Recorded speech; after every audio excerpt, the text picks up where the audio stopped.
चाहिए जो शऊर, जिसको इमरान खान साहब कहते हैं कि शऊर का जिन बोतल से बाहर आ गया अभी अंदर नहीं जाएगा, वो तो चाहते हैं कि बच्चों को वो दूध, जैसे मरियम नवाज साहबा कह रही थी मैं दूध पिलाऊंगी, तो आप जो दूध पिलाना है उनको,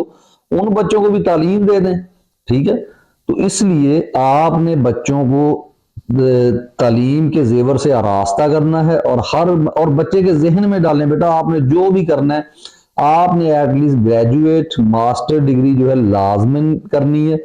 किसी भी फील्ड में करें, और फिर उसके बाद आप बिजनेस करें, कोई जॉब करें। तो बच्चों को अनपढ़ या घरों में, और क्योंकि आजकल आपके सामने है कि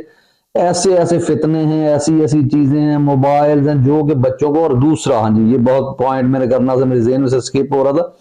कि मोबाइल के ऊपर स्ट्रिक्ट हो जाएं। ये ना देखें कि बच्चा आपके सामने चेहरा बना रहा है, मूड बना रहा है, और आप समझ रहे हैं कि अच्छा, माएँ खासकर करती हैं कि जी बच्चा परेशान है, अच्छा इसको, और बाज़ का जो है आप खुद, क्योंकि डिप्रेशन का तो पूरा